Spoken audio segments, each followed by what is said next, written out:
Warning, this podcast contains heavy spoilers for not just one movie, but entire franchises.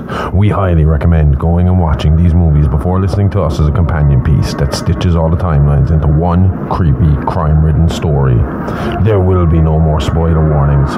We do not break character. After this, there is no turning back. You've been warned. Hit the music. You are talking about the nonsensical ravings of a lunatic mind. It's alive! It's alive! It's alive!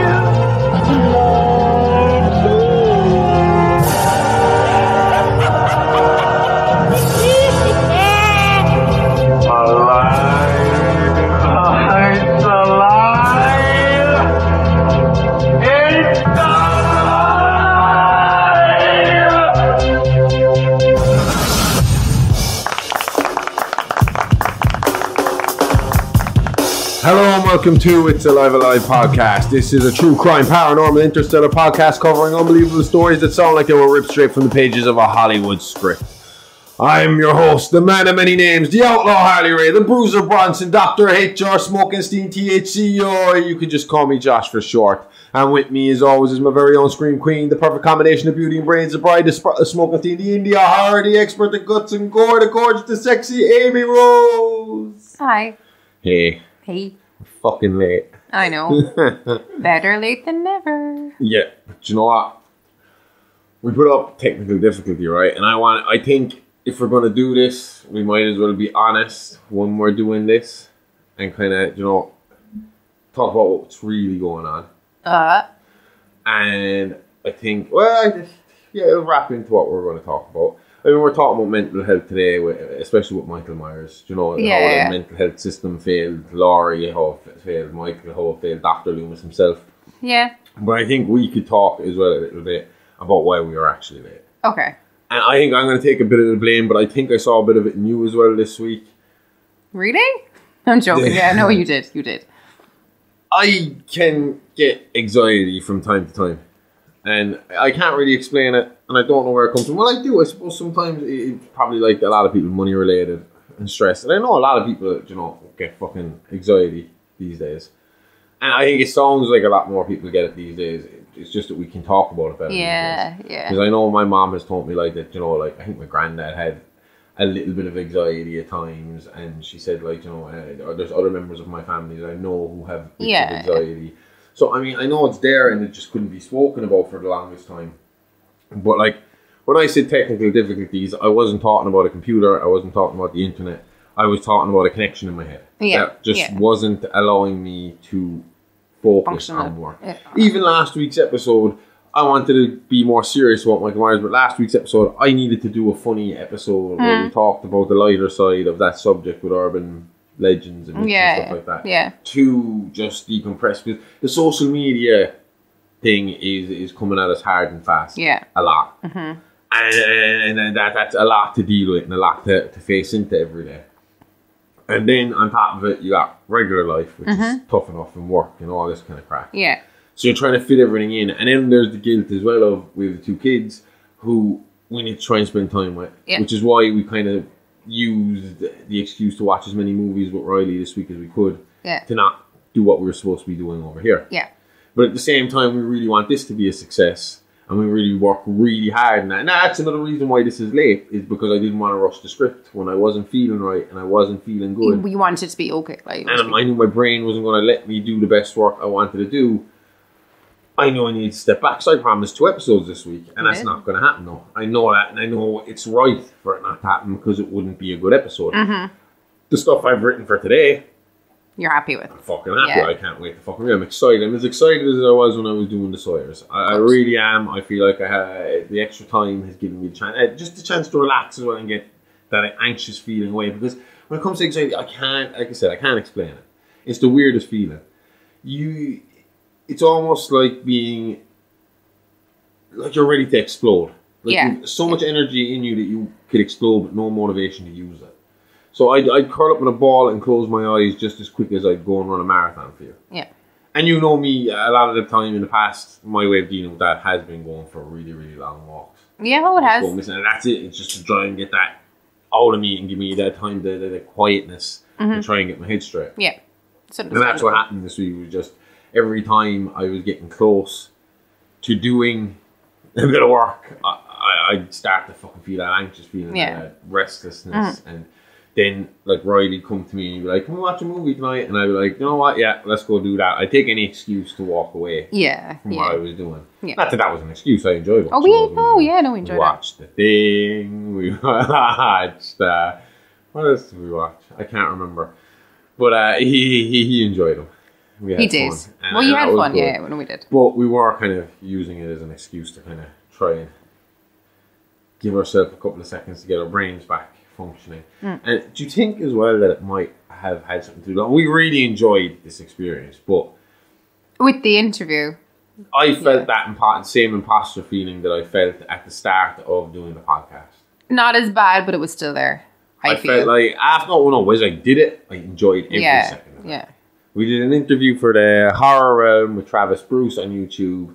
It was a lot of fun, and we talked a lot of shit about a lot of movies and true crime, and it was a good day. I enjoyed it. It was a nice easygoing conversation. Yeah. But once it came out, it was like something in my head was kind of saying like, that's weird. Maybe I shouldn't be in that position, you know. And you have to convince yourself again to start going and start moving. Yeah. And as I start to sit down and write again, then I start to get back into that mode again, and I'm able to do it again, and everything's okay again. But shit, when it hits, it kind of debilitating. And I don't want to. It's not like I'm a fucking weeping mess in the corner. No, you're not. You're not. But it is. It's I just get quiet. Not normal anxiety. It's yeah. You know? No, yeah. I would agree. I'll do stuff, but not necessarily what I should be doing. Oh yeah. Yeah. Sunday, like, I've seen you spend the entire day just watching movies. Yeah. Curled up on the couch together, watching movies, not moving. But on the other side of it, I've seen you when your anxiety hits and the house is shining afterwards. Do you know? Huh? I've seen you on the other hand then when your anxiety hits and the house is shining afterwards. So it's not really. Well, that's when you have that excess energy. Yeah. You don't know what to do with it. Yeah. So you start just moving, and like you said, I just clean the entire house. Like. Yeah. Look. It could be using it a lot worse. I mean, Michael Myers went away and murdered countless amount of people from his mental illness. Did he have anxiety though? Extreme anxiety. That's probably the one thing he didn't have. That guy didn't seem anxious at all about anything. Well, if he had no emotions, he probably wasn't able to feel anxiety. Well, again, that's kind of why we're there. And I don't plan for this to happen again. I want to be on time, like, you know. So even though you're not going to get part 3 and 4 within a day of each other, you are going to get them pretty close. Yeah. This is going to come out on Friday now, and the next episode will be back out on Wednesday. Yeah. We were getting back. Exactly. We're back to our proper mind frame. Yeah. I think we just got to get used to that as well. Because again, like I said, social media is coming hard and fast. There's a lot of work there. There is. You're talking to a lot of new people. And that's another thing. Whereas I have the anxiety that likes to just hit me randomly and knock me on my ass. You have that kind of more social anxiety of meeting people for the first time. I don't consider myself a quiet person. Would you consider me a quiet person? But when I'm around new people, I completely go into a shell. Once you find common ground, you are off and running. But when like that was the one. I get over if there's more than like if this kitchen was packed. The day of Riley's communion, I knew everybody here, and I said it to Nikki and I said it to Mom. I had to go upstairs and I had to sit down in the bed, not because I didn't want to be around people. I had to sit down in that bed for 10 minutes, and I just needed to, and then I was fine again. Like, so sometimes situations like that, I find a tiny bit overwhelming. Yeah. But like we had to say, because I was saying to you that I was starting to get a little worried that people listening to our podcast or listening to our interview or listening to the interview we did with Travis, might start to think that in our relationship that I speak for you or I speak over you or I speak. It was my first time meeting Travis, and that's what the problem was. It's not that I don't give you a chance to talk sometimes, because it's while you're getting used to doing this and getting yourself out of your comfort zone. Yeah. And you have been. I'm massively out of my comfort zone at times. But I'm enjoying it though. Yeah, and every episode there's more and more of you creeping in. And it's taken time, and it took me a couple of episodes to get myself kind of comfortable enough to be talking. And it was the same. And then we were doing the interview with Travis, and I was eating up the room. I was doing all the talking. I mean, I barely gave him a chance to talk, let alone giving you a chance to talk. But you were kind of sitting there happy. I was happy, yeah, exactly. Well, at that point, you had been up about 22 hours or so, and you were just dying to go to bed. I could see it in my eyes on the interview. I was hanging. And then he hits you with a question, and I swear to God, the only thing I could compare it to was a kid who studied the wrong thing for home. But that's what happened.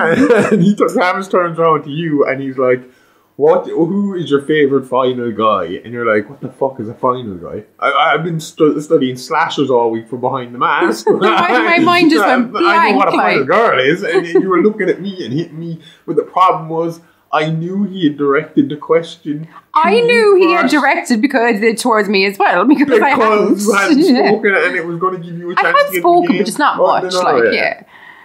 And I knew that. I knew that if I spoke now for you, that it was going to be the same. Terrible. Yeah. So you were hitting me in the leg under the camera saying, give me something. And I'm sitting there going, fuck, I can't. And eventually I just tried to whisper you. I was like, Andy Barkley. Except the whole world heard you. Like, maybe Andy. Oh God, I was like, I'm going to be fucking cancelled before I even get started. I'll be honest. People are going to think that I'm like...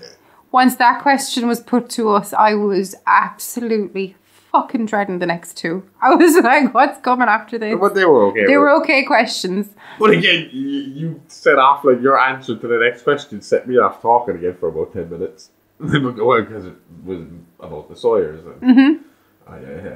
That was.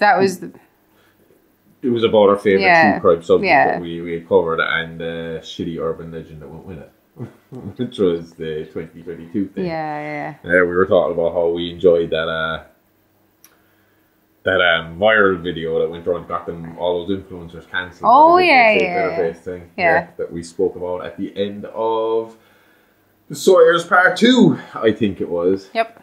Yes. I fucking love that story. I'd go back, I'd do The Sawyers all over again for you. Absolutely. We had fun that week.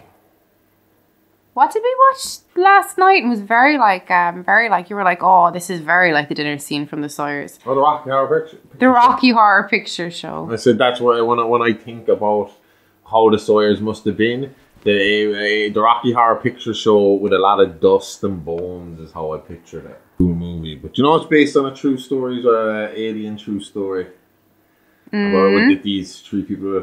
You know, this doctor and this couple. Oh yeah, apparently. Yeah, but we could cover that someday. Definitely. I mean, it's basically the story of the movie. It is. But we could definitely get into it for people who haven't heard of it.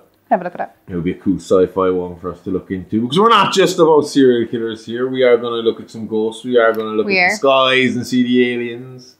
We are going to look at... I can't wait to do mobsters as well at some stage. Did you ever hear of Tony Soprano?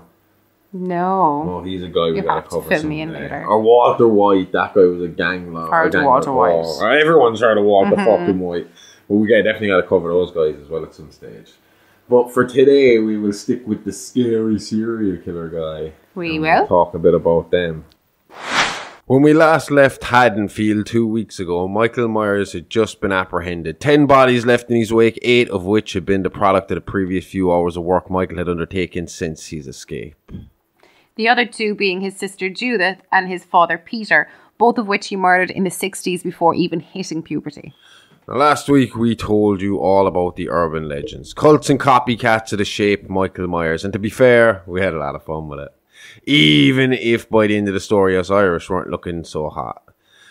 But that was all make-believe. Silly stories and campfire tales used to scare children at bedtime. Well, the Irish stuff was anyway. The cult and the copycat killers, they were real and caused a fair bit of pain and suffering to a good number of people. But we don't care about that anymore. That's not what you came here to hear last week, and it's certainly not what you're here to hear this week. I think we've kept you hanging long enough, and it's time to look at what Michael Myers was doing with all his free time in Smiths Grove Sanitarium from 1978 to 2018. 1978 was a launching pad of a media storm. Myers was unlike anything that had come before him.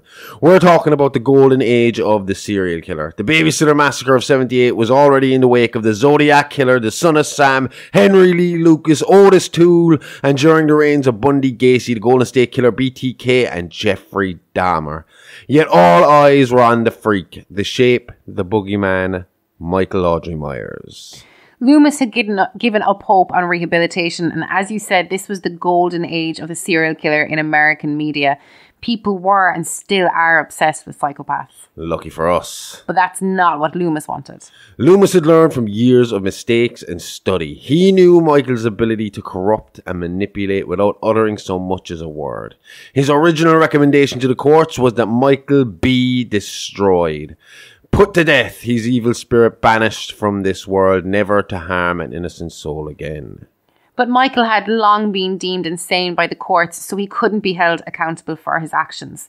It was the incompetence of the sanitarium, prison guards and staff that led to Michael's escape. The courts argued that blaming Michael for his killing spree would be like holding an escaped lion from the zoo accountable for what it naturally does in the wild. And so it was decided. Michael would again be put back into maximum security sanitarium for the criminally insane. But this time he would be taken away to an undisclosed location so as to minimize his impact on pop culture and the serial killer fanboys. America had enough problems when it came to serial and mass murder. Having an animal like the Shape on the field would be a game changer. The less people who knew about the pure evil that resided within Michael, the better. So although the recommendation of death from Loomis was rejected by the courts, they did agree he would be the best man to watch over and study him. They also agreed he needed to be stashed far away from Haddonfield and Laurie Strode, who was, to say the least, dealing with enough shit.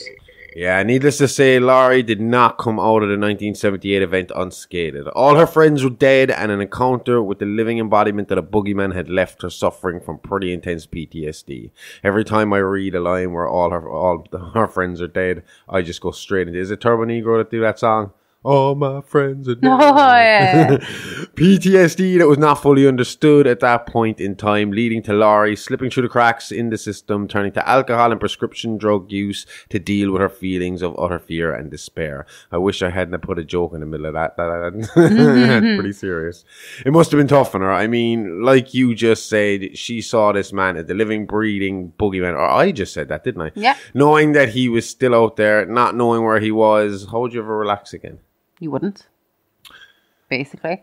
So this year, Laurie released her memoirs, Stalkers, Saviors and Samhain, and that's our main source for the next 2 episodes. In it, she tells the story of how her parents, Morgan and Pamela, were left with a traumatized daughter and no idea how to help. They watched her as their previously straight-laced daughter became a heavy drinking party girl. Party girl makes it sound light and like a phase you'd go through in your 20s, but this was over the top. Laurie was the girl at the party you spent the night trying to avoid because she was clearly dealing with something. Laurie was dealing with something big, and before she could process these feelings and work through her trauma, tragedy would enter her life again. When in 1979, Laurie's father, Morgan, passed away from a heart attack. Laurie blamed herself for her father's death, feeling the stress and worry brought on by her current lifestyle was the catalyst for her father's death, and unfortunately, her mother Pamela agreed. Laurie tried to get her life together and started therapy. But again, we're now heading into the 1980s. So Laurie was handed a prescription and told to get on with it. I imagine back in those days, it was when a woman came in with any problem, it was, here's a bottle of Valium, go fuck off. Oh, yeah. So about 50 years beforehand, it would be, here's a vibrator. So while she was no longer out drinking and taking drugs recreationally, she was drinking and taking prescribed drugs at home, self-medicating her mental illness, but really just feeding her depression and paranoia. In this time, Laurie had a few relationships. She doesn't delve too deeply into them in her book. She wanted the book to focus on the fight and survival against evil. So her 2 marriages and the one-night stand that led to the birth of her daughter Karen are really only in there as footnotes to her story. What we do know is that Karen was born in 1981, 2 years after the death of her father and a year since her mother had kicked her out of home. When Laurie fell pregnant with no clue as to who the father was, her mother had had enough. Between the constant paranoia, fits of rage, depression, drinking and over-medicating, Pamela had had all she could take. She kicked Laurie out and told her to stay away until she could get her life straightened out. I think Pamela had some shit to work through here too. She clearly blamed Laurie for Morgan's heart attack and death. I think she was projecting that grief and anger onto Laurie, who was herself dealing with the trauma from 1978, the survivor's guilt, and the guilt and belief that she was the cause of her father's stress-related death.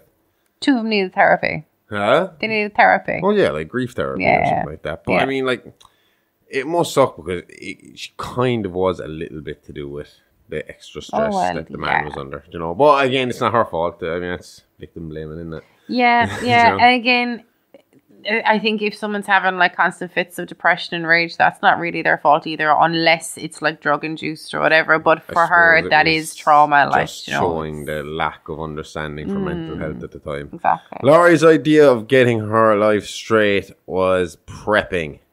It was at this point she became a recluse, and the whole cult of Thorne Jamie Lloyd myths and rumours started around Haddonfield. But really, Laurie was still in Haddonfield, convinced her boogeyman would again return and determined to be prepared to take it down when it did. She sold her story once to a cheap rag of a paper and used the money to fund her high-security compound home, and after that refused all interviews going forward. When you say high security, you mean it too. Laurie Strode's compound would put H.H. Holmes Hotel to shame. The modest-sized home was decked out with the top-of-the-range security, floodlights, booby traps, a gun range and a well-stocked state-of-the-art panic room, which was fitted in the basement and accessed through a hidden passage under a floating island in the centre of the kitchen. The house was also fitted with a kill switch, but we'll have more on that a little later. This all sounds like worrying behaviour, but not harmful behaviour. I mean, I could see myself doing the same thing if I survived the Michael Myers attack, or any serial attack for that matter. The problem was, though, Laurie wasn't alone and had a child to raise and to take care of. Karen was homeschooled with most of her curriculum skewed towards survivalist techniques, trap making, gun assembly, target practice, hunting and drill running. Sounds like a pretty good school. Yeah. Fun school anyway. By the time she was 8, Karen knew how to fire a gun, how to build traps, and was able to fight. She could be the modern day Bear Grylls. Yeah. She had nightmares for years about the house's basement, which was filled with an arsenal of weapons. When Karen was 12, social services deemed Laurie an unfit mother and took Karen into foster care. And Laurie was never able to regain custody of her daughter after that. Eventually, Karen met and married a man named Ray Nelson, and together they had a daughter named Allison. Karen remained estranged from her mother for many years and became resentful of the fear and paranoia Laurie had instilled within her from a young age. You'd feel awful for her. Like, everything she's went through, she thinks she's doing the right thing in preparing her daughter for the terrifying world around her, but really she's just making her an anxious, paranoid loner, just like her mother. She had to be taken out of that environment for her own good. And I think Laurie would agree later when you see how she bounces back from the events that we're about to discuss. This was an eye-opener for Laurie at the time. This is like 1993 at this point. She was forced to start following the rules and guidelines laid out by child services if she was to have any hope of getting Karen back. And she was making good headway. It took 3 years, but she got to the point of unsupervised visits with Karen with the view of a sleepover visit in the very near future. And that's when Dr. Loomis died. Over the 3-year period of trying to get Karen back, Laurie had reconnected with Dr. Loomis and regularly spoke to him by telephone, using this as a form of therapy. Loomis was the only person she knew who could understand her feelings when it came to Michael. He shared her fears, but was able to reassure her as he had Michael tightly locked away and under constant sedation and supervision. That's why when Dr. Loomis passed in 1996 and news that Michael would be returning to Smith's Grove in Haddonfield, Laurie had a relapse and fell back into old habits, and once Michael was transferred, spent most nights parked outside the sanitarium, standing guard, heavily armed, and with a bottle of Jack Daniels to keep her company. Essentially killing any chance she had of regaining custody of Karen and putting their relationship as a whole on pause because of Laurie's obsession. Okay, it's honesty time. We have a confession to make.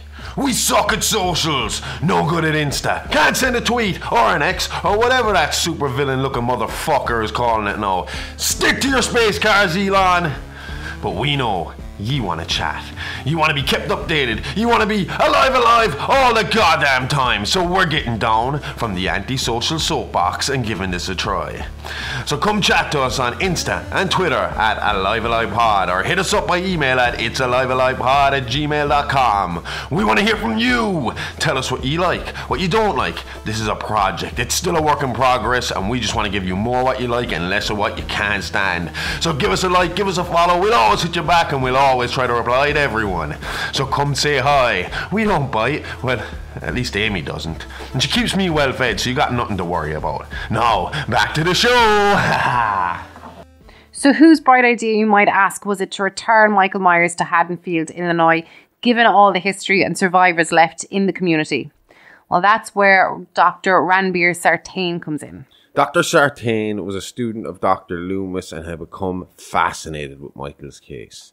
He studied the case files and eventually took over Michael's treatment after Loomis passed away.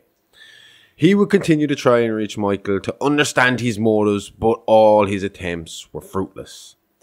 It was for this reason he requested to have Michael transferred, returning him to a familiar surrounding, hoping to jog a little memory, a little nostalgia to get the monster's brain going. To be fair, over the 18 years since Michael's last stint in Smith's Grove, the sanitarium had undergone major renovations and had been upgraded to a state-of-the-art maximum security hospital, so it was probably the best place for Michael medically, in theory.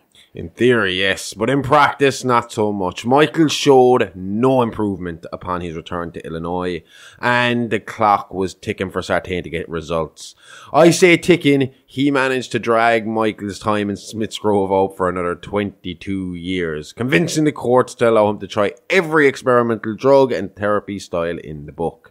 The world needed to know what made Michael tick. At least Dr. Sartain believed so anyway. Everyone else that encountered Michael in that time agreed with Loomis and Laurie, feeling the evil ooze off him. He should have been destroyed like a rabid dog, taken out of the game before he had a chance to come back and cause even more damage. Michael had been seen by over 50 clinical psychiatrists, and with each many different opinions. Loomis reasoned that he was nothing more than pure evil. Sartain disagreed, saying evil was not a medical diagnosis and that under his more holistic approach to Michael's therapy had seen a marked improvement in Michael's aggression levels, even testing the theory by leaving 2 kittens in Michael's cell overnight with them, seeing them come out on the other side unharmed by the once fierce boogeyman of Haddonfield. I wonder what year this was, because Peter wouldn't have been too happy. Holy shit, Sartain, you're going to get cancelled. Do you think Michael was clever enough not to? Probably. Okay. I mean, most people who came across it, like doctors like Loomis and a few others that would have been close to him, would have made the statement. I think we said it in the first episode that Michael was a lot smarter than you thought. Yeah. That there was an intelligence in there. He was like, even when it came to him not speaking, it was a choice not to speak. It wasn't that he couldn't. It's not that his brain wouldn't let him. It's not that there was a mental problem stopping him. It wasn't like autism where you become nonverbal or anything like that. This was just, he made the decision. He was not going to speak. And that was it. Okay. Do you know, so they reckon there wasn't a... And I think we even say it here at some point, that like he said it at some stage that, like, you know, they found maps and stuff in Michael's fucking room multiple times, like, you know, like they knew he was trying to get out. You know, he was planning something in his head, like. Sartain but when it came to him mellowing out with the kittens, Sartain put this down to age, saying Michael was an evolving, aging animal like the rest of us, and the time was taming the beast. Exactly as Smith Grove brass taught back in 1978, when Michael was seen as docile and a near-perfect inmate at the sanitarium. The big thing that the higher-ups in Smith Grove wanted here was for Michael to talk. Like I said, they knew he could, and he chose not to. A breakthrough in that regard would be a monumental feat in the psychological world, and in the process of understanding the mind of the most animalistic killer in American history. Unfortunately for Sartain, by 2018, 40 years had passed, and not enough progress had been made with Michael to justify the expense of keeping him in a facility of the quality of Smith's Grove. and it was decided that the need for budget cuts and the perception being all that could be learned from the Shape had been learned, to transfer Micheal back out of the state to a more basic facility to live out his days in irrelevance, hopefully forgotten to time as an urban legend. Forgotten and hopefully never to be replicated. Ever. Sartain was growing desperate and had one more theory he wanted to employ. The theory he had was that Dr. Loomis gained the ability to control Micheal in a controlled environment due to him being the only doctor to have had, and I quote, the privilege of studying Micheal in the wild, out in his natural habitat doing what comes natural to him, just like any other beast in the wild. He believed that if he could lead Micheal back to Haddonfield and back into the life of Laurie Strode, then maybe he could gain some insight that would allow him to finally crack the mind of the most cold-blooded killer America had ever seen. Sartain was gullible and believed just because he spent a lot of time with Micheal and was Loomis's replacement that he had built a kind of trust with Micheal, believing that if Micheal wanted him dead, he could have easily done so at any stage over the past 22 years. It was for that reason he believed he could stage a breakout on the night of Michael's transfer, replicating the events from 40 years ago, and by doing so becoming the only man to really understand and explain the enigma that was the Shape. There was one more last-ditch effort to reach Micheal, although Dr. Sartain knew himself it was a long shot. Documentary producers Aaron Corey and Dana Haynes had been working on a series based on Myers and believed if they could get Micheal and Laurie in the same room, they would have ratings gold. First interviewee on the list was Micheal, who they went to visit at Smithsgrove the day before his transfer. And this is a podcast, a documentary podcast. Okay. So they were documentary producers, but they are producers of a podcast, but I just wanted to clear it up so people didn't think it was just a normal documentary you can find. Oh. Can't find their podcast either, and we'll find out why soon.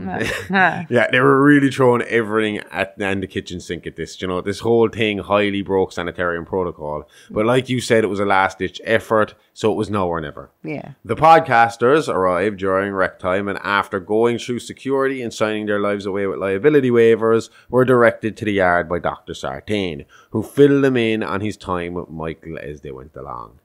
The yard in Smithsgrove was sectioned out into boxes, marked out on a soft rubber tile floor. The inmates were chained to heavy concrete blocks that were bolted to the floor, keeping the patients confined within each individual box. Aaron Corey approached Micheal first as Dana stood at a safe distance, recorder and mic in hand. Sartain just watched with a kind of curious amusement. As Aaron approached the imaginary force field provided by the marked out floor and chain, he began to address Micheal. Micheal, my name is Aaron. I've followed your case for years, and I still know very little about you. I want to know more about that night, about those involved. The Shape remained motionless. Aaron continued. Do you think of them? Feel guilty about their faith? Nothing. Aaron continued. Do you remember Laurie Strode? Does she remind you of your sister, Micheal? Is that why you chose her? The Shape half turned as if he was going to respond, but then didn't. Aaron looked back to Sartain, who nodded at Aaron to go ahead. Aaron looked to Dana. She unzipped her bag. I borrowed something from a friend at the Attorney General's office. Something I'd like you to see. Aaron then pulled out a familiar Shatner mask from 1978, now old and cracked looking. Sartain looked to see his exchange. Aaron held the mask out before him. The Shape makes no movement, but the other patients begin to become restless, pacing madly and beginning to moan. Aaron doesn't lower the mask. You recognize this, don't you, Micheal? How does it make you feel? Say something! A few of the patients start screaming and testing their restraints like rabid animals. Dr. Sartain began to become concerned as more patients joined in, stomping and screaming, getting louder and louder. Aaron, caught up in the adrenaline of the moment, began to shout at the Shape. Say something! The courtyard was worked into a frenzied chorus of madness, but the Shape remained still. It was then Dr. Sartain lost his nerve and pulled the plug, ushering the podcasters back into the sanitarium away from the screaming lunatics who still wailed and screamed in the exercise yard.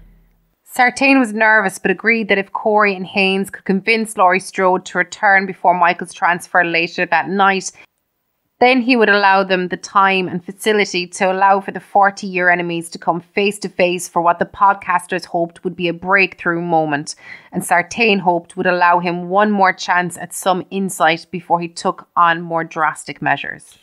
But that alone was going to be a massive task. Laurie was notorious for not speaking to the press and was borderline agoraphobic, rarely leaving her super secure compound, getting all she needed delivered to the house directly. Occasionally allowing herself to leave to see her granddaughter Alison. On a rare occasion, Karen would allow it, or the grandmother and granddaughter team could organise a secret rendezvous. Alison only saw all the good parts of Laurie, the smart, witty woman who gave her life advice and listened to her when she had trouble with her mother. She didn't live through the prepper lifestyle her mother suffered through. So in her eyes, Karen was unreasonable and Laurie was her loving, if not a little paranoid grandmother who had lived a tough, painful life. The only luck the podcasters had was that Laurie didn't have a whole lot of income coming in and wanted to give Alison a present to enjoy her youth. So when Dana offered her $2,000 for 15 minutes of her time, Laurie gladly accepted, fully aware in herself that she had no intention of telling these two documentarians anything. And that's exactly what happened. Aaron and Dana entered the residence of Laurie Strode, filled her in on what they planned to do, and then were promptly asked for payment and to leave her property and never contact her again. The dream of an encounter between Micheal and Laurie now seemed lost to the two journalists, and with that they decided to spend their trip visiting the sites of the original crimes as Micheal slipped out of their grasps. For now at least, as he prepared with Dr. Sartain for his transfer. The transfer was to happen late in the evening of October 30th, 2018. Along with Micheal, 11 other patients were to be transferred. Dr. Sartain insisted on accompanying Micheal, claiming he wanted to see his responsibility out to the very end, just as Dr. Loomis would have done. Also on the bus was the driver, a prison guard, Matt Haskell, and warden Michael Kuhnman. Why was the warden coming along? He wasn't the warden of the sanitarium. It was just kind of a senior officer term at Smith's Grove. Okay. Around 8 p.m, the bus left Smith's Grove under the anxious gaze of Laurie Strode. She was sitting in her car nearby, necking a mini bottle of vodka. Around 9 p.m, it was found by a father and son turned over on the side of the road, a few bodies scattered across the road, and a few inmates running off into the distance. Brian and Kevin Mattis were returning from a hunting trip when they came across the crash site. Brian Mattis went to check on the crash victims while Kevin called in the accident to the police. They were both found dead, necks snapped along with the bus driver, guard and warden from Smith's Grove. The only man left alive but injured was Dr. Sartain, who it seems was accidentally shot but not killed by the young Kevin Mattis, who was only 14 years old at the time. The first responding officer and closest to the scene just happened to be Officer Frank Hawkins. Officer Hawkins surveyed the scene and all he found was bodies until he came upon Sartain, who simply asked, "Has he escaped?" Surveying the damage, it was realised that none of the inmates had been killed in the crash. Foul play was definitely afoot, meaning most likely that Dr. Sartain had gone through with his plan to free Micheal. Although there is another urban legend that is definitely not true, but worth saying for the fun of it. Anyway, as we said, Laurie had been watching the bus as it left Smith's Grove. She had also been drinking and possibly self-medicating again.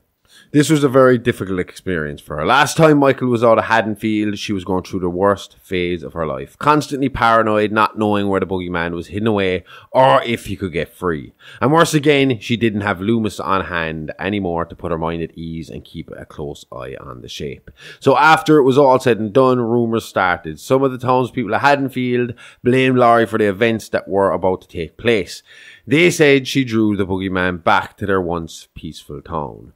With that blame, a rumour started that Laurie Strode followed the prison bus out of Haddonfield and ran it off the road in a moment of lunacy, terrified to lose tabs on the man she feared the most. Ridiculous, especially when you hear about her passion for hunting him down and her bravery in luring him to her to try and avoid any other unnecessary deaths. A plan which wouldn't have worked without the help of Dr. Sartain. See, this is where Loomis and Laurie and the whole mental health system failed with Micheal. They believe Micheal had an obsession with Laurie, mainly because Laurie believed he had an obsession with her. The PTSD of the 1978 massacre caused her to create this toxic bond with Micheal. She believed she was his white whale and that Micheal wouldn't rest until he finally eliminated her. But she was wrong. They were all wrong. Micheal didn't give two shits about Laurie Strode. Laurie Strode to him was nothing more than another potential victim who was in the wrong place at the wrong time. And if given the option to solely hunt down Laurie or go out and massacre as many people as he could in the little time he knew he'd had, he was happy to choose the latter. And that massacre would begin the very next morning, October 31st, 2018, Haddonfield, Illinois, Halloween. The first victims discovered were at a filling station and garage just down the road from Haddonfield Cemetery. Aaron Corey and Dana Haynes had been visiting the grave of Judith Myers while recording some content for their podcast. Little did they know they weren't the only ones. The boogeyman was lurking nearby, and soon they will become more of a part of Michael's story than they had ever intended. Not long before midday, 4 bodies were discovered at the filling station. The mechanic Christian Paderewski had been stabbed in the head with a drill and stripped of his overalls, and the cashier Zach Garrett beaten to death and left laying at the shop till. Inside the filling station restrooms, Aaron Corey was found beaten to death and Dana Haynes strangled, her eyes bulging from her head, her skull cracked from the force when she was slammed against the wall. Ugh. Yep. It was instantly connected to the escaped Myers, as only one thing was missing from the scene of the crime. Well, outside of the mechanic's overalls. And that was the William Shatner mask that Aaron and Dana had on loan from the DA's office. Or was it DA or the public? I can't remember. And it was still in the trunk of their car at the time of their deaths. They also guessed it was Micheal because they had managed to round up all but 2 of the escaped mental patients from the accident. Apparently they found a few of them in the library checking their emails and a group of them running around a flea market trying to catch butterflies. I'd love to have pet butterflies like your one from the grade. The ones that follow me around. Do they really? Can you really train butterflies to follow you around? I don't think so. I think that's CGI. Train crows, that would be class. Oh, that'd be cool, like Rick and Morty style. Oh yeah, walking around like Rick with 2 crows. I want to be like Snow White in Shrek, where when her arms go out and next thing it's like Led Zeppelin and all the birds appear. Oh, I would just feel like I was Odin. I'd be walking. I am Odin. My crows. Attack. At this point, only 2 remained at large. Prisoner A2201, Michael Audrey Myers, and a Mr. Anthony Tavalli. Tavalli, that's what we said it was last time, wasn't it? No. Tivoli. I got it. A paranoid schizophrenic who was only really a danger to himself. He became classified as criminally insane because a few incidents where he was trying to hurt himself resulted in him accidentally harming people around him in the process. Self-destructive behaviour with no thought for the people around him. Exactly. Tivoli pays a big price for the boogeyman hysteria brought on by what happens next, but we'll be getting into that real soon. We sure will, because it's dark. The Shape has most of his costume in place and he's ready to relive his night of fun once again 40 years later. By 10 p.m. that night, Michael would have laid out 4 more victims as he mindlessly walked towards his real obsession. 45 Lambkin Lane. The bodies literally started to read like a map from the crash site to the old Myers home. Along with Garrett Haskell, Warden Kuhnman, Brian and Kevin Mattis, Christian Pedrusky, Zach Garrett, Aaron Corey and Dana Haynes, Michael killed Gina Pancella with a hammer, stealing her knife to then stab to death her neighbour Andrea Wagner. He then made his way to the Morrissey residence to live out once again his babysitter fantasies. This is the first of Michael's 2018 murders that we actually have a decent account of, because despite murdering Kevin Mattis and 1 more young teen later, Michael generally didn't harm children. So although the babysitter and her boyfriend were killed, the babysittee, 8-year-old Julian Morrissey, was left alive and the only witness to the murder of the 2 teens. He claimed that Michael was just roaming the halls of the top floor of the house, stopping only to stare at Julian for a few minutes. Julian, frozen in fear, didn't make a squeak. He said the boogeyman then walked into his room and hid in his closet. Julian obviously took this opportunity to get the hell out of there. Downstairs, Vicky Gardner and her boyfriend Dave Robbins were doing what babysitting teens do, and they were getting busy. So they had no time for this boogeyman bullshit from this kid. But seeing how spooked he looked, and being that she was actually a nice girl and good babysitter, she brought Julian back to bed and did the routine monster check. Nothing behind the door, nothing under the bed, that sort of thing. Then she got to the closet. That's when Michael attacked. Julian ran, screaming for Dave to come quick. He had to save Vicky or they'll all die. He was right. Julian ran to get help just as Tommy Doyle and Lindsay Wallace had 40 years earlier, but Vicky and Dave would not have the same fate as Laurie. Vicky was found brutally stabbed to death, posed on a chair with a white sheet over her like a ghost, glasses over the sheet where the eyes should be. Dave was found pinned to the wall by a knife 3 foot off the floor, confirming the method of murder suspected to have been perpetrated against Bob Sims in the Wallace home 40 years earlier. 24 hours in and already Michael has his record broken at 12 fresh bodies.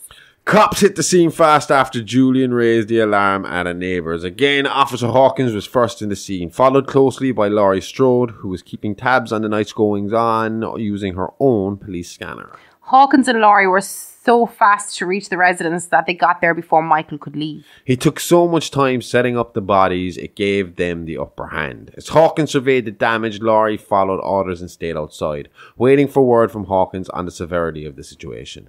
Laurie then claims she saw Michael in a window of the house and took shot, hitting a mirror. It was his reflection she was looking at.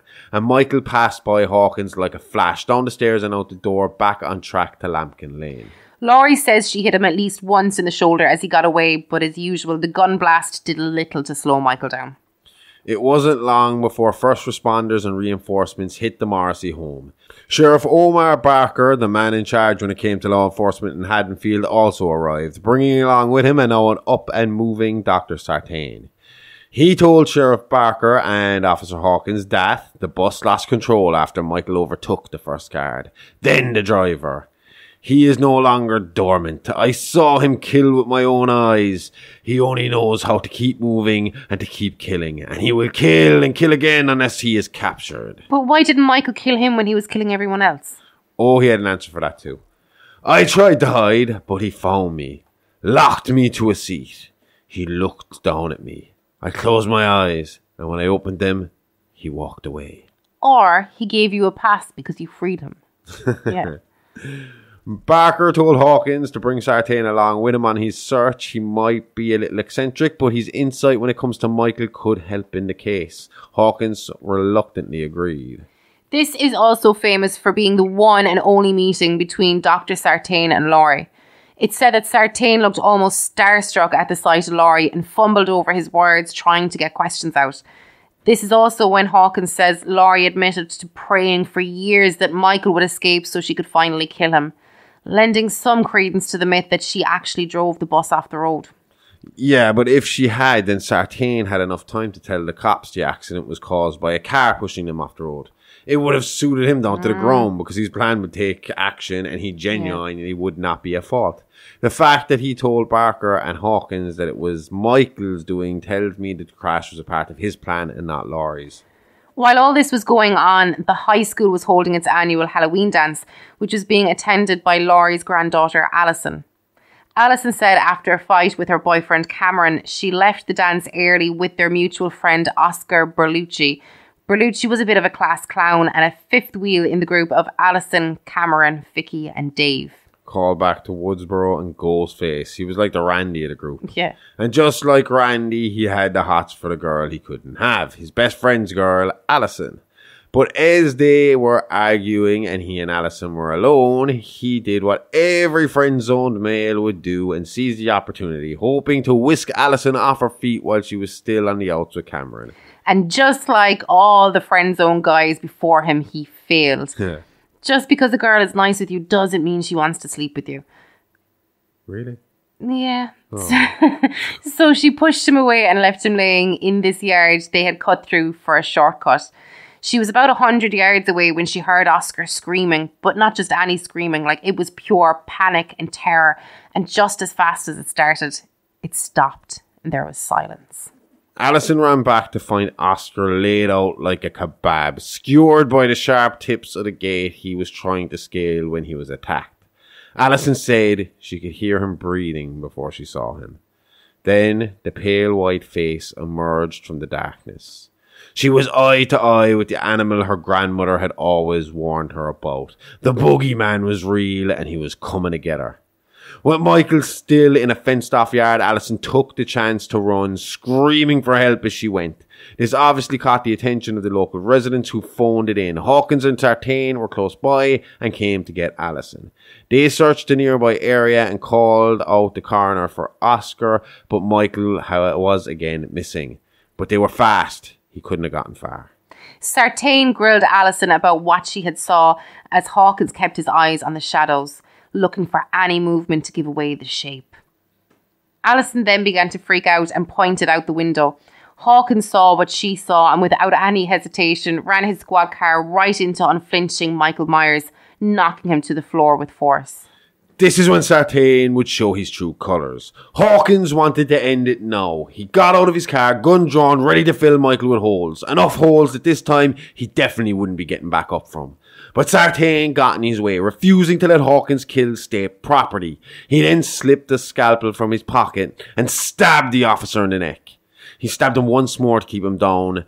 Then he went to inspect Michael, taking his mask and putting it on himself before dragging Michael's body to the squad car and putting him back in right next to the frantic Alison. He then told Alison his plan, to study the beast in his natural habitat and see him react to his most desired prey, Laurie Strode. Like we said earlier, Sartain had inherited this view that Michael and Laurie were linked, bonded through a shared experience 40 years ago, but really it was him pushing them together. Michael is a killing machine, Laurie was just another bug to crush. Not that he'd complain. I'm sure given the chance, Michael would only be too happy to get the woman that ended his last killing spree. Another notch on the knife, but that's all it would be for him. The relationship held a lot more meaning to Sartain and Strode alike. Hey, you! Yeah, you. You like the podcast? Want some more? Then head on over to our Patreon page where for just €5 a month you get up to 12 extra shows in that month, along with piles of mini-sodes covering fun facts from the world of horror and true crime. Each week we drop multiple shows such as Real Monsters, where we look at the inspiration behind the movie Killers, or Behind the Mask, where we take a look at the influential people and happenings in the world of Hollywood. All this, plus movie reviews, watch-alongs, and regular AMAs. That means ask me anything.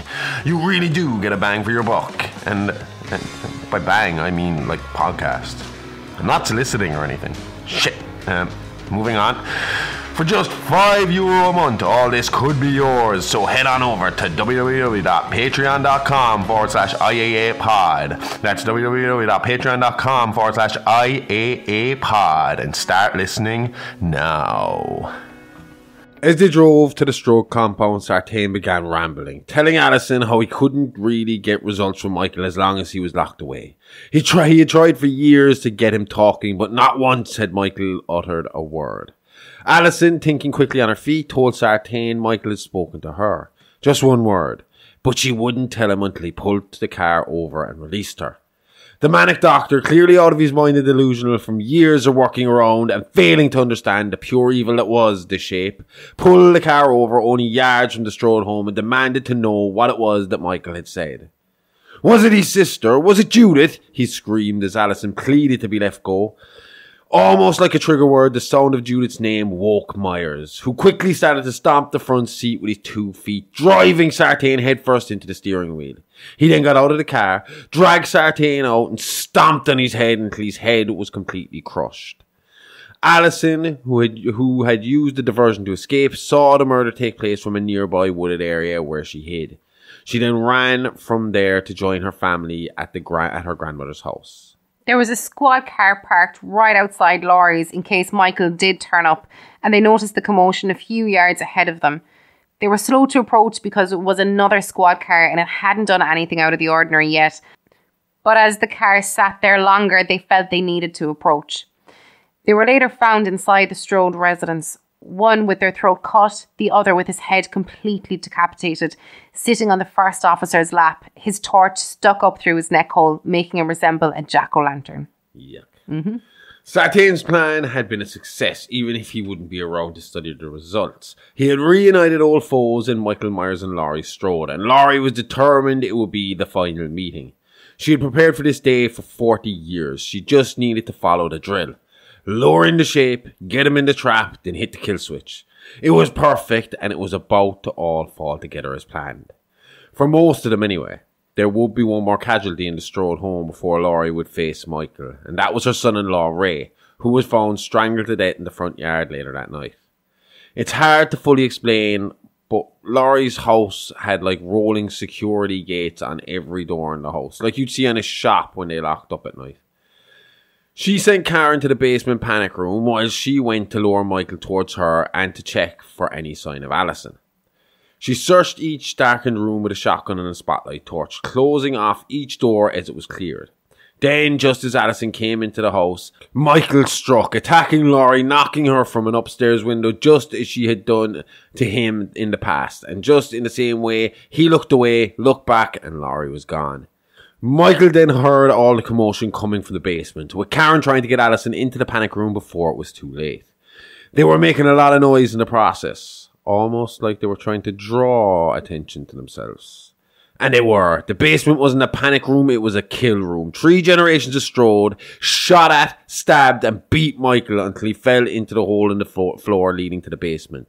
Laurie then flipped the switch, locking steel bars across the hatch. She then hit the kill switch, filling the house with gas and multiple sparks. Micheal was going to burn to the ground with the house finally dead, finally forgotten. Only problem is, Laurie forgot to inform the authorities of her plan. So once a fire was reported by the neighbours, the fire department were straight out on the scene, ready to put it out. Laurie, who had been stabbed by Micheal in the struggle earlier, was on her way to the emergency room along with Karen and Alison. Haddonfield had a good fire department because they were on the scene within 10 minutes of the Strodes leaving. What happened next is anyone's guess, but when Sheriff Barker turned up to the scene, what he found was a burnt out house, 8 dead bodies, and 7 critically injured firefighters. Among the dead was Sartain, Ray Nelson, and 2 police officers, Officer Francis and Officer Richards, and 4 more first responders. There was no sign or trace of the Shape in the wreckage, and it had to be assumed he escaped, considering the firefighters didn't fuck themselves up. So Michael's true journey continued, his journey home to Lambkin Lane. And this always had to be the goal, let alone has his trajectory been always heading towards his childhood home. But if you remember back in episode 1 when we spoke of Micheal and Dr. Loomis's birthday trip around Haddonfield, when asked where he wanted to go, home was the first and only location suggested by Micheal. Makes that reality TV show with Buster Rhymes seem all the more dumber now, knowing Michael's obsession with his house. Oh yeah, and the neighbours that called the fire in, one Peter Dickerson, was found pinned to the kitchen counter with a drawer full of knives sticking out of his back, dead. The other, his wife, Sandra, was found barely clinging to life after her throat had been cut and she was made to watch as her husband was butchered. That's how pissed off Laurie was that they called the fire in. The Haddonfield survivors of the Babysitter Massacre in 1978 had a yearly tradition to meet up and share some drinks. At this point, Tommy Doyle, Lindsay Wallace and Lonnie Elm were all that was left. Former Sheriff Lee Brackett, who lost his daughter Annie to Micheal, who was also still alive but on duty as a security guard at the local hospital that night. He was going to be busy. Tommy and Lindsay we remember as the children being babysat by Laurie on that fateful night. Lonnie was just another kid at the time who happened to run headfirst into Micheal right across the road from the old Myers house in 78, minutes before his recapture. As they drank and shared stories, news came in of the murders and the possibility of Michael Myers being the perpetrator, having escaped again the night before.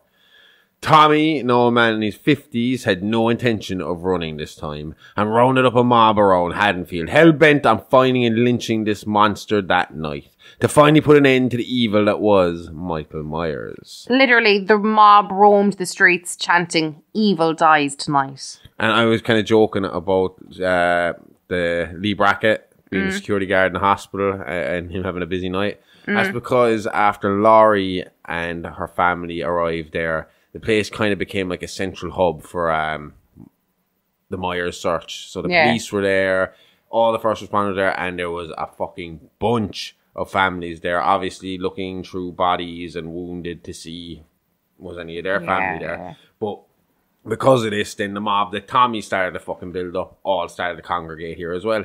And it kind of became the area where all these plans started to fester and manifest. Yeah. In the meantime, Tivoli, who we spoke about earlier, had also kind of followed the mob to that area. And he was still in the Smith's Grove fucking uniform. Do you know, the kind of scrubs that they have on inmates, with the fucking big Smith's Grove inmate on the fucking back of it. And somebody spotted him lurking around the hospital and instantly screamed, "Myers!" Of course. So everybody started to lose their fucking shit. Yeah. Except for Laurie and her daughter Karen. Karen, I'm right, yeah? Karen. They knew, because I mean, have you seen a picture of Tivoli? I have. He looks like fucking the penguin. The penguin from fucking, and not just any penguin. He looks DeVito's. exactly like DeVito's penguin from Batman Returns. Yeah. And so, I mean, he was not the hulking in the nicest way figure. possible. Yeah, but he wasn't the hulking figure that was Michael Myers, like, you know. So the mob, not making too much noise to be fucking to let Laurie be heard, ends up chasing this poor man around the hospital. Karen followed, and she kind of had seen where he went, so she followed him down a few hallways, and she managed to trap him in between these hallways. Not trap him. Trapped him's wrong. She didn't trap him for the mob. Kept him safe. She put him in between these two hallways where she was able to lock the doors either end. Yeah. But the mob was too much, and they were breaking through these doors, and Tivoli, who was already obviously very mentally unstable, in a panic, jumped out the window. Okay. To his death and suicide. So he committed suicide to keep away from these people. Yeah. Whether he knew he was going to die in the drop or not. I was just about to say he was just trying to get away from it. But he looked extremely scared at the time, is how it was described afterwards. Okay. Now, you think this would calm the mob a little bit, you know, thinking, oh shit, we fucked up. But no, their attitude was... Shit, got the wrong person. You know, this was Michael's fault. We wouldn't be in this way. We wouldn't be this way if Michael wasn't out there calling him. We still got to go look for him. Yeah. Now, again, this is very kind of typical in America at this time. In 2018, I mean, there was a lot of unrest.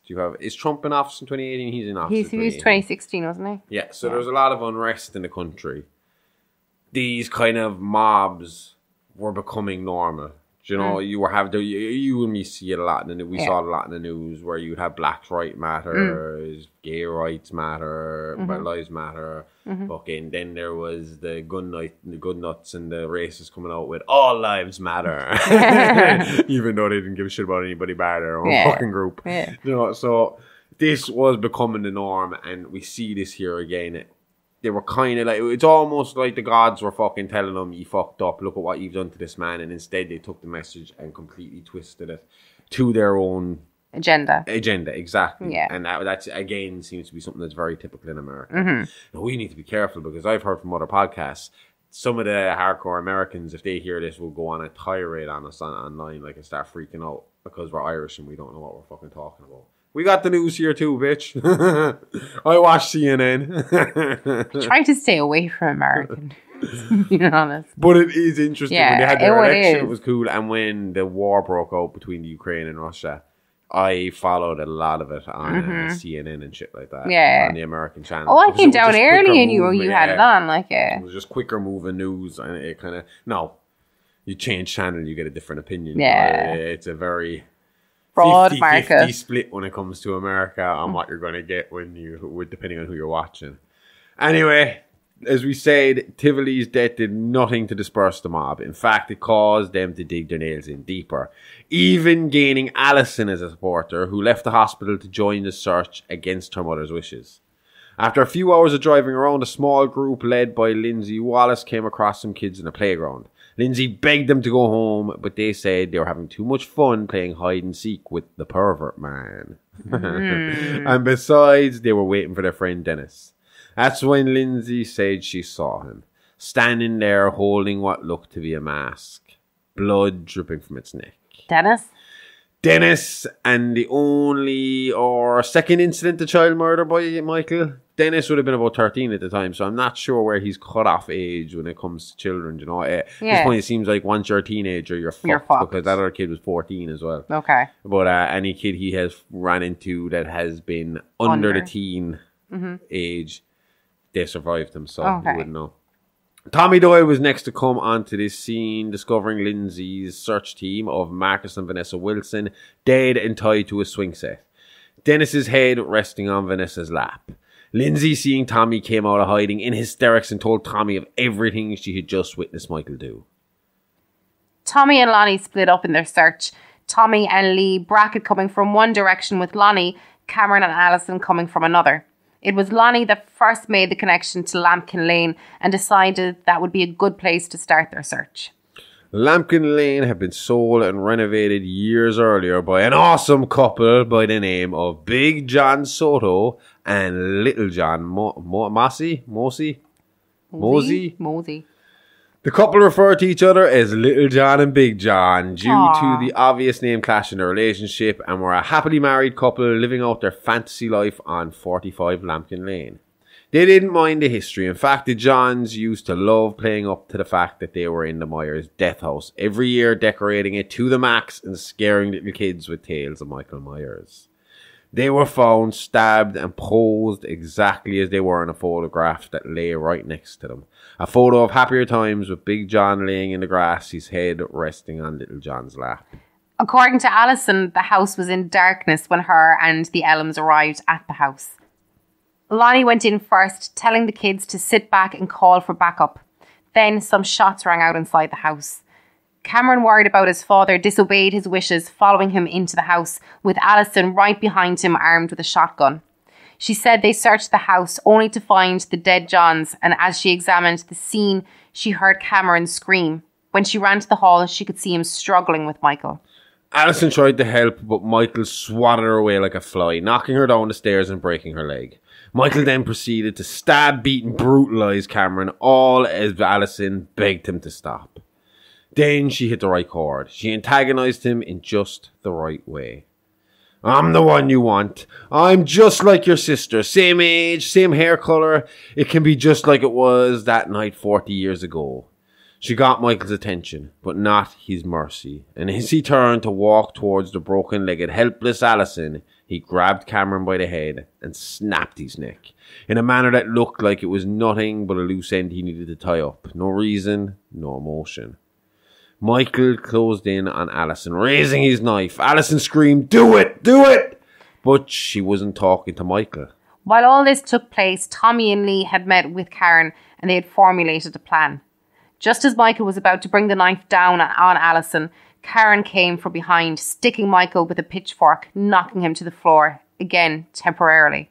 But just like always, the boogeyman wouldn't die and he got right back up, his eyes still stuck to Alison. But Karen hadn't always been ignoring her mother's training, and as a child, she did pick up some tips and tricks for dealing with Myers. She grabbed his mask. Backing slowly out the door, mask in hand, she baited the boogeyman out the door and over to the next street. When he got there, Karen was nowhere to be found, but his mask lay there, waiting for him to pick it up. And just as he did, the lights came on, and Micheal realised he was surrounded. There was about 15 people there, all armed with guns, knives, bats, bars and sticks, but no one wanted to make the first move, until Lee Brackett said, "Fuck it," and took a shot at Micheal, fueled by pure vengeance for his daughter.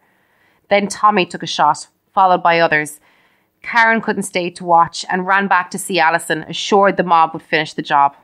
Are you joking? This is Michael fucking Myers we're talking about. Yeah, some survivors talk a big game from that night, but the truth of the matter is, when all was said and done, Tommy Doyle was dead, Lee Brackett was dead, Lonnie and Cameron Elm dead, and of the 13 people left of that mob, 3 more lay critical as the rest ran to save their own lives. Michael again, nowhere to be seen.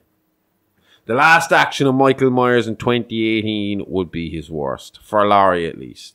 While police surveyed the damage and Alison was being patched up at the ambulance, Karen's curiosity got the better of her.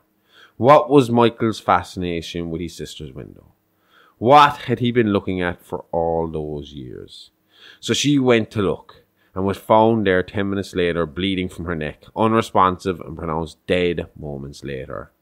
Michael then disappeared. No sightings, no word, no nothing, for 4 years. Some believed he went somewhere to die. Some believe he went somewhere to wait. Laurie knew he was out there, but she didn't care. Karen's death was an eye-opener, and she couldn't make the same mistakes with Alison. But she still had to be ready, because even if Michael's body died, the boogeyman would live on. Evil can't die, it just changes shape. What shape that will be, you'll have to wait and see next week on The Shape Michael Myers Part 4.